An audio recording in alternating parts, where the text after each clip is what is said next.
Nasib John Hartman kini benar-benar berada di ujung tanduk. Jika timnas Indonesia gagal mengalahkan Singapura malam ini, bukan hanya tiket semifinal yang melayang, akankah Hartman akan bernasib lebih buruk dibanding Shin Tae-yong?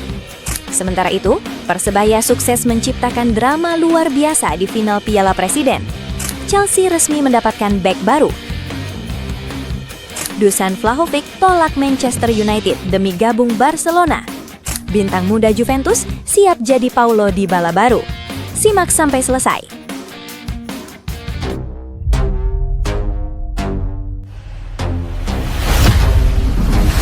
Sweet Time.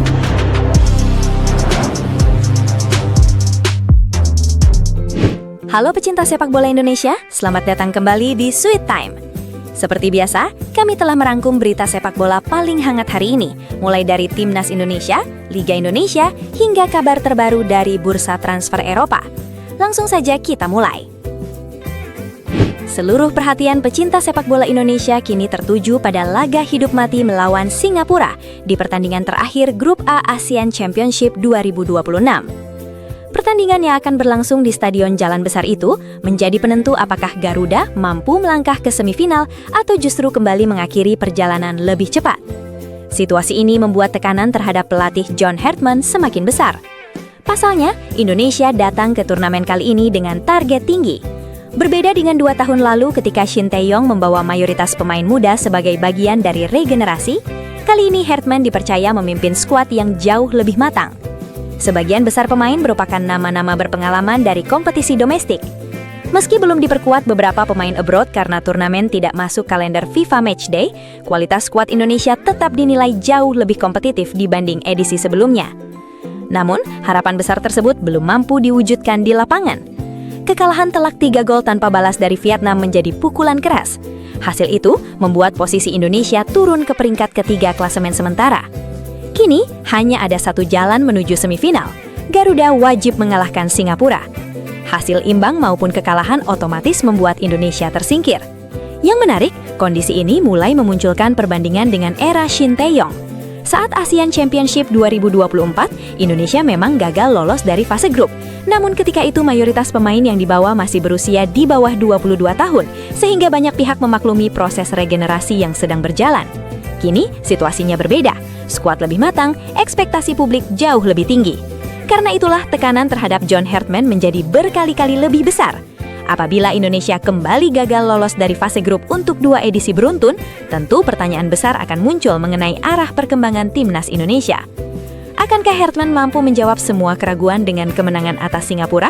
Ataukah justru tekanan terhadapnya akan semakin besar setelah turnamen ini? Jawabannya akan ditentukan malam nanti. Beralih ke kompetisi dalam negeri, Persebaya Surabaya akhirnya berhasil mengangkat trofi Piala Presiden 2026 setelah melewati pertandingan yang benar-benar menguras emosi.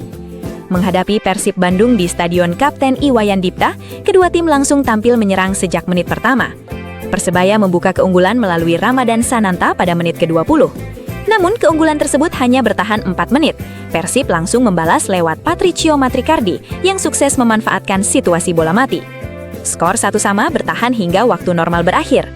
Memasuki babak tambahan waktu, pertandingan semakin panas. Persib bahkan harus bermain dengan 10 pemain setelah Mariano Peralta menerima kartu merah akibat pelanggaran keras. Meski unggul jumlah pemain, Persebaya tetap kesulitan menembus pertahanan Maung Bandung. Pertandingan akhirnya harus ditentukan melalui adu penalti. Dalam momen penuh tekanan itu, para eksekutor bajul ijo tampil lebih tenang. Persebaya sukses memenangkan drama adu penalti dengan skor 6-5. Trofi Piala Presiden 2026 pun resmi menjadi milik bajul ijo. Gelar ini tentu menjadi modal yang sangat berharga menjelang bergulirnya kompetisi musim baru.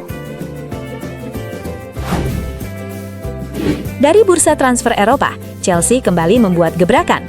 The Blues resmi mencapai kesepakatan untuk mendatangkan bek kiri Pep Chavaria dari Rayo Vallecano. Nilai transfer awal dikabarkan mencapai 19 juta euro dan masih bisa bertambah melalui berbagai bonus. Kedatangan pemain asal Spanyol itu sekaligus menjadi pengganti Marc Cucurella yang telah hengseng ke Real Madrid. Di bawah pelatih Xabi Alonso, Chelsea tampaknya mulai mengubah strategi transfer.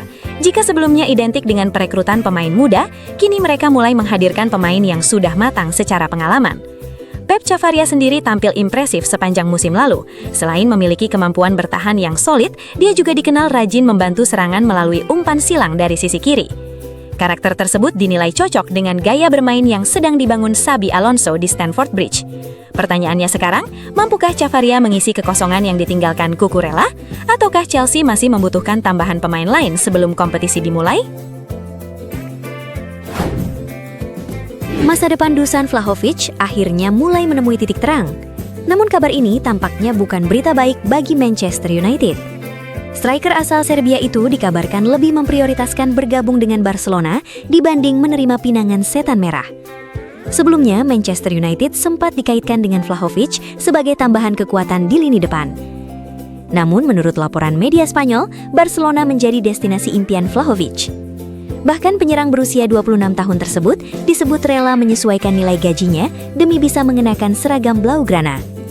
Meski begitu, peluang transfer ini masih bergantung pada keputusan Barcelona terkait masa depan Ferran Torres. Manajemen klub ingin memastikan komposisi lini depan mereka terlebih dahulu sebelum mengambil keputusan akhir mengenai perekrutan striker baru. Di sisi lain, Besiktas juga mencoba memanfaatkan situasi dengan memberikan tawaran kontrak yang cukup menggiurkan. Namun hingga saat ini, Vlahovic disebut masih menunggu langkah konkret dari Barcelona. Kita tutup dengan kabar dari Juventus. Klub raksasa Italia tersebut resmi mendapatkan talenta muda Bosnia Kerim Alaikbegovic. Pemain berusia 18 tahun itu langsung menjadi sorotan setelah mantan gelandang Juventus Miralem Pjanic memberikan pujian yang sangat tinggi. Menurut Pjanic, Alaikbegovic memiliki potensi untuk memberikan pengaruh yang sama seperti Paulo Dybala ketika pertama kali bergabung dengan Juventus. Tentu saja, pernyataan tersebut menjadi ekspektasi besar bagi pemain muda tersebut. Alaikbegovic sendiri direkrut setelah tampil impresif bersama Salzburg. Sepanjang musim lalu, dia berhasil mencetak 9 gol dan 3 assist di Liga Austria, ditambah kontribusi penting di kompetisi Eropa. Kemampuannya dalam mengolah bola, visi bermain, dan keberanian menusuk ke pertahanan lawan membuat banyak pengamat menilai dirinya sebagai salah satu prospek terbaik Eropa saat ini. Menarik untuk ditunggu, apakah Alaikbegovic benar-benar mampu memenuhi ekspektasi besar tersebut atau justru membutuhkan waktu lebih lama untuk berkembang? Itulah 5 berita sepak bola paling hangat hari ini. Fokus terbesar tentu tertuju pada perjuangan timnas Indonesia menghadapi Singapura. Kalau menurut kalian, mampukah Indonesia mengalahkan Singapura dan lolos ke semifinal? Atau justru tekanan terhadap John Herdman akan semakin besar jika hasilnya tidak sesuai harapan? Tulis prediksi kalian di kolom komentar.